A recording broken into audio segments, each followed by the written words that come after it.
जिस चीज का इंतजार बेसब्री से 98 करोड़ वोटर्स को था देश के, वो जो ऐलान है वो अब हो चुका है। और चीफ इलेक्शन कमिश्नर ने जो है वो आज प्रेस कॉन्फ्रेंस देते हुए जो है वो पूरे हिंदुस्तान भर में जो लोकसभा के इलेक्शन से उनकी अनाउंसमेंट की, और ये 7 फेसेस में होगा। मैं बता दूं कि जम्मू कश्मीर की जो 5 सीटें हैं उन पर भी जो है वो 5 फेसेस में जो है वो पोल होंगे, यानी कि हर सीट जो है वो हर एक फेज में जो है वो पोलिंग को जाएगी। यानी कि अगर हम स्टार्ट करेंगे उधमपुर सीट से, जो है वो सबसे पहले वोटिंग जो है वो जम्मू कश्मीर में होगी। और वो वोटिंग जो है वो मैं बता दूं आपको, वो 19 अप्रैल को जो है वोटिंग होगी। जो उधमपुर की जो पार्लियामेंट्री सीट है, जिसमें किश्तवाड़, डोडा, रामबन आता है और साथ में कठुआ आता है और उधमपुर आता है, उसकी वोटिंग जो है वो 19 अप्रैल को होगी। पहले रियासी जिला जो था वो उधमपुर कॉन्स्टिट्यूएंसी का हिस्सा था, अब वो नहीं है। इसलिए जो रियासी जिले के लोग हैं इस बार जो है वो उधमपुर कॉन्स्टिट्यूएंसी के साथ जो है वो वोट नहीं डालेंगे। जम्मू की जो पार्लियामेंट्री कॉन्स्टिट्यूएंसी है, जिसमें अब रियासी को शामिल किया गया है, और जम्मू और सांबा डिस्ट्रिक्ट जो है वो इसमें शामिल है। और इसकी जो वोटिंग है वो 26 अप्रैल को होगी। इसके बाद अनंतनाग राजौरी, जो कि इस बार अनंतनाग जो साउथ कश्मीर की सीट थी उसके साथ जो है वो राजौरी और कुछ जिले भी जो है वो जोड़े गए हैं। उसका इलेक्शन जो है वो अब मई 7 को होगा। जबकि श्रीनगर से जो है वो जो कॉन्स्टिट्यूएंसी है वो जो है 13 मई को जो है वो उसकी वोटिंग होगी। जबकि बारामुल्ला जो है कॉन्स्टिट्यूएंसी है नॉर्थ कश्मीर की, उसमें जो है वो 26 तारीख को जो है 26 मई को जो है वो वोटिंग होगी। और कुल मिलाकर 4 जून को जो है वो काउंटिंग होगी। जो 543 सीटें हैं लोकसभा के, उसकी जो है वो 4 जून को जो है वो सभी सीटों की जो है वो साइमल्टेनियसली जो है वो काउंटिंग होगी। मैं बता दूं पहले फेज में जो है वो 102 सीटें होंगी, जो 21 राज्य और यूटीज में जो है वो डिस्ट्रीब्यूटेड है। इसके अलावा 13 सीटें जो है वो 13 जो फेज 2 है उसमें जो है वो 13 स्टेट्स और यूटीज होंगी। उसमें 89 सीट्स जो है वो उनका इलेक्शन होगा। जबकि फेज 3 में जो है जो 7 मई को होगा। फेज 1 की पोलिंग जो वोटिंग है वो 19 अप्रैल को होगी और उसमें 102 सीटें होंगी। फेज 2 की वोटिंग 26 जून को होगी, ये 26 अप्रैल को होगी। और उसमें जो है वो 13 राज्यों में 99 सीटें होंगी। फेज 3 की पोलिंग जो है वो 7 मई को होगी और उसमें 94 सीटें हैं। फेज 4 में जो है वो जो कि 13 मई को होने जा रही है और जो उसमें जो है 96 सीट्स जो है वो पोलिंग के लिए होंगी। फेज 5 जो कि 20 मई को हो रहा है, उसमें 49 सीट्स पोलिंग होगी। और फेज 6 में जो है वो 25 मई को जो है वो वोटिंग होगी। उसमें जो है वो 57 सीटें जो है वो पोलिंग के लिए होंगी।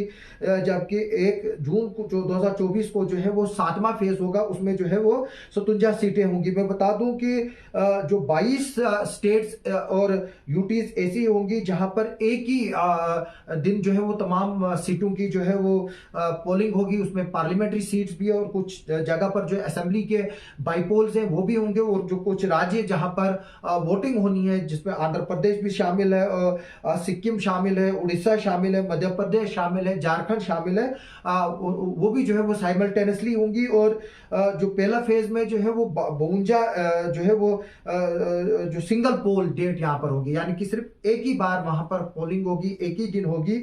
वो 22 स्टेट्स है और यूटीज है। इसके अलावा जहां पर दो फेजेस में जहां पोल्स होंगे वो 4 स्टेट्स हैं, जिनमें कर्नाटका, राजस्थान, त्रिपुरा और मणिपुर है।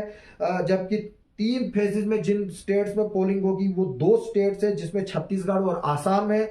जबकि 4 पोल डेट्स, यानी कि जहां पर 4 फेजेस जिस स्टेट में होंगी वो 3 है, जिसमें उड़ीसा, मध्य प्रदेश और झारखंड है। 5 स्टेट्स पोल्स जिनमें जहां पर 5 फेजेस में जो है वो पोलिंग होगी वो महाराष्ट्र और जम्मू कश्मीर है। यानी कि हमारे जम्मू कश्मीर की हर सीट पे जो है वो डिफरेंट फेज में जो है वो पोलिंग होगी। और इसके अलावा जो है 7 पोल डेट्स जो है वो 3 राज्य हैं, जिसमें उत्तर प्रदेश, बिहार और वेस्ट बंगाल जो है वो शामिल है। इसमें जो है वो जो है वो पोलिंग जो है वो उस दिनों उस डेट को जो है वो होगी। मैं बता दूं कि एक लंबा जो है वो इलेक्शन कमीशन की तरफ से जो है वो जो पावर पॉइंट प्रेजेंटेशन जो है वो इशू हुई है, उसमें बताया गया है कि 97 करोड़ रजिस्टर्ड वोटर हैं, 10.5 लाख पोलिंग स्टेशन है, 1.5 करोड़ पोलिंग स्टेशन जो है वो एस्टेब्लिश किए गए हैं, 55 लाख ईवीएम्स का जो है वो इस्तेमाल हो रहा है, 4 लाख व्हीकल्स जो है वो गाड़ियां जो है वो उसमें इस्तेमाल होंगी इस पूरे इलेक्शन में। मैं बता दूं कि इसमें माफ कीजिए 1.5 करोड़ पोलिंग ऑफिशियल्स और सिक्योरिटी स्टाफ जो है वो एंगेज होगा ड्यूटी में, जबकि 55 लाख ईवीएम्स का इस्तेमाल होगा। यानी कि एक बहुत बड़ी जो है वो एक्सरसाइज है। 10.5 लाख पोलिंग स्टेशन है, यानी कि कुछ ऐसे पोलिंग स्टेशन है जहां पर दो जो है वो ईवीएम्स भी लग सकती है, और क्योंकि कुछ राज्यों में जो है वो असेंबली इलेक्शंस भी है, वहां पर भी जो है वो ईवीएम्स लगेगी, और 55 लाख ईवीएम्स का जो है वो टोटल इस्तेमाल होगा, जबकि 10.5 लाख जो है वो पोलिंग स्टेशन है। यानी कि 1.5 करोड़ जो है वो पोलिंग ऑफिसर्स और स्टाफ जो है वो एंगेज होगा, जो कि जबकि ऑस्ट्रेलिया की जो टोटल पॉपुलेशन है वो 2.25 करोड़ है। यानी कि जो 70% पॉपुलेशन ऑस्ट्रेलिया की है, वो जो है वो हिंदुस्तान में इतना बड़ा पोल प्रोसेस है उसमें जो है वो एंगेज होगी। इसमें मैं बता दूं कि जो काफी चीजें जो है वो बताई गई हैं, और इस बार जो है वो जो मेल वोटर्स है वो 49.7 करोड़ है, जबकि फीमेल वोटर्स भी जो है वो 47.1 करोड़ है। यानी कि नेक टू नेक जो है वो उसमें जो है वो मेल और फीमेल वोटर्स का, जबकि फर्स्ट टाइम वोटर जो है वो 1.8 करोड़ लोग होंगे, जबकि जैसे टोटल मैंने बताया कि टोटल वोट जो है वो इलेक्टोरल जो है वो 96.8 करोड़, यानी कि 97 करोड़ के करीब जो है वो टोटल इलेक्टोरल है। इसके अलावा जो है 82 लेक्स जो ऐसे वोटर है जिनकी उम्र 85 साल से ज्यादा है, 48,000 वोटर जो है वो ट्रांसजेंडर्स हैं, 19.74 करोड़ यानी कि 20 करोड़ के करीब ऐसे वोटर हैं जिनकी उम्र 20 से 29 साल के बीच में है, और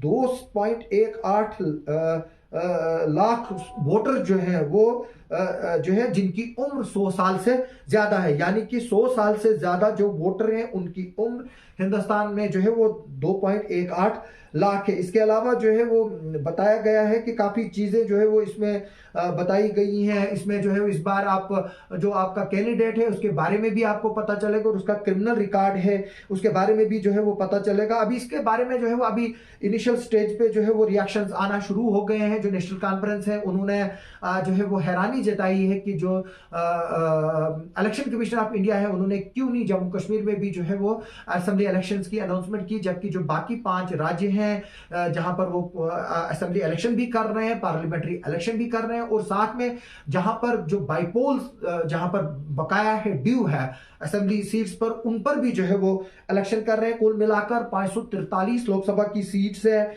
इसके अलावा जो है वो काफी चीजें जो है वो बताई गई हैं, और ये भी बताया है कि जो मसल मनी है यानी कि जो पैसा इसमें इस्तेमाल होगा उसमें खिलाफ भी जो है वो इलेक्शन कमीशन सख्त जो है वो मोहतात रहेगा। मिस इन्फॉर्मेशन कैंपेन के लिए जो है वो बोला है, मॉडल कोड ऑफ कंडक्ट की वायलेशंस के लिए जो है वो उसके लिए जो है वो बोला हुआ है कि उनको जो है वो बर्दाश्त नहीं किया जाएगा। जो मसल पावर यानी कि जिसको बूथ कैप्चरिंग कहते हैं उसको जो है वो बर्दाश्त नहीं किया जाएगा। सिक्योरिटी फोर्सेस की मोबिलाइजेशन के लिए बात की है। काफी चीजें जो है इसमें बताया गया है। जो मनी जो बाकी चीजों का जो है वो बताया गया है कि जो 3400 crore exponential increase in seizure जो लास्ट 11 असेंबली इलेक्शन है उनमें जो है वो 3400 करोड़ जो है वो इलेक्शन कमीशन ऑफ इंडिया ने जो है वो पैसा सीज किया। ये बहुत बड़ी तादाद है, जिसमें सबसे ज्यादा पैसा जो है वो राजस्थान में जो है वो 704 करोड़ जो है वो सीज किया गया है, तेलंगाना में 778 करोड़ सीज किया गया, गुजरात में 802 करोड़ सीज किया गया, त्रिपुरा में 45 करोड़ सीज किया गया, छत्तीसगढ़ में 78 करोड़ सीज किया गया, नागालैंड में 50 करोड़ सीज किया गया, मध्य प्रदेश में 332 करोड़ सीज किया गया, हिमाचल प्रदेश में 57 करोड़ सीज किया गया, और मिजोरम जैसी छोटी रियासत में जो है वो 23 करोड़ कैश जो है वो सीज किया गया है, जो इलीगल जो है वो कैश जो पॉलिटिकल पार्टीज वोटरों को देने के लिए जो है वो इस्तेमाल कर रही थी। अभी जो है मैं बता दूं कि अभी इसमें जो है वो काफी तबसरे जो है वो आ जाएंगे। हमारे पास पूरा शेड्यूल्ड है कि किस तरह से जो है वो देश भर में जो है वो वोटिंग होगी और किस कब नॉमिनेशंस होंगी, किस तरह से आपके पॉलिटिशियन का क्रिमिनल रिकॉर्ड जो है वो आपको पता चलेगा। अभी तक का जो है वो सबसे बड़ी हमारे पास यही खबर है कि जो इलेक्शंस होंगे वो 7 फेज में होंगे और जो पहला फेज है वो 19 अप्रैल को होगा और जो आखिरी फेज है वो 1 जून 2024 को होगा, जबकि 4 जून 2024 को जो है वो काउंटिंग होगी। जम्मू कश्मीर में पहला फेज जो है वो उधमपुर पार्लियामेंट्री सीट का अप्रैल 19 को होगा। जम्मू में जो है वो वोटिंग 26 अप्रैल को होगी। अनंतनाग राजौरी सीट पे 7 मई को होगी। श्रीनगर में जो है वो 13 मई को होगी, जबकि बारामूला जो है वो कॉन्स्टिट्यूएंसी उसमें 26 मई को जो है वो पोलिंग होगी। अभी तक सिर्फ 2 सीटों पर जो है वो पॉलिटिकल कैंडिडेट्स बीजेपी की तरफ से जो है वो अनाउंस हो चुके हैं।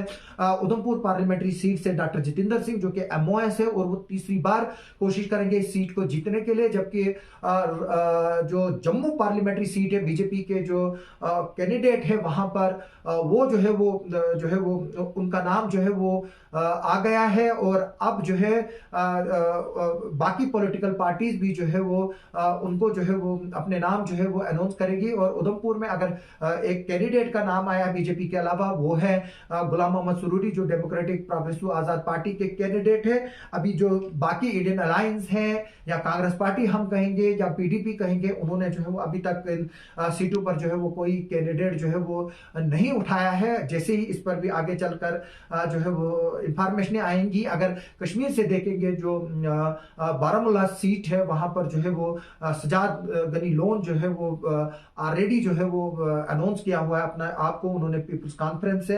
अभी जो है वो बाकी चीजें जो है इस पे देखनी है, क्योंकि अब जैसे ही जो है वो नॉमिनेशन की डेट्स आने शुरू हो जाएंगे, गजट की नोटिफिकेशन निकल लीगी जो पहली पार्लियामेंट्री फेज है 19 अप्रैल का, उसके बाद ही जो है वो पॉलिटिकल पार्टीज अपने कैंडिडेट्स उतारने जो है वो शुरू करेंगे। अगर हम देखेंगे कि हमें ये भी खबरें मिल रही है कि उमर अब्दुल्ला कश्मीर से इलेक्शन लड़ रहे हैं, बारामूला सीट से जो है वो नासिर सोकामी साहब जो कि पूर्व एमओएस होम है, और उसके अलावा जो अनंतनाग और राजौरी पुंछ सीट पर जो है वो मियां अल्ताफ साहब का नाम आ रहा है। अभी देखते हैं कि इस पे फाइनल जो है वो अपडेट जब भी आएगा हम आपको उस पर अपडेट देते रहेंगे। आप हमारे साथ बने रहे इलेक्शन की खबरें जो है वो हम आपको आगे भी जो है वो सुनाते रहेंगे। आप सबका सुनने के लिए और देखने के लिए बहुत बहुत शुक्रिया।